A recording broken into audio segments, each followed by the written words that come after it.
Welcome to the Rim Brake Rodeo. We hope this video helps. In this video, I will show you how to remove a Chevy Cruze glove box.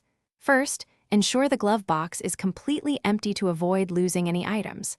Next, you'll need to locate the two stoppers, one on each upper side of the glove box opening. Gently press inward on the sides of the glove box itself. This action will allow the stoppers to clear their retaining clips, letting the glove box swing down further.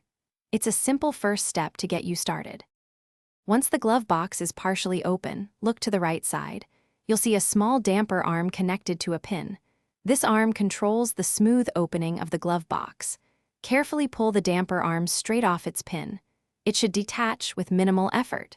Detaching this arm is crucial because it allows the glove box to swing down completely, giving you full access to the mounting points. Take your time here to avoid any damage. With the damper arm disconnected and the glove box fully lowered, you'll now see the hinge fasteners at the bottom. Depending on your specific model, these might be hinge pins or small screws. If they are pins, a small flathead screwdriver can help gently pry them out. If they are screws, you'll likely need a T15 Torx bit. Carefully remove these fasteners. Once they are out, the glove box will be completely free from its mounting points.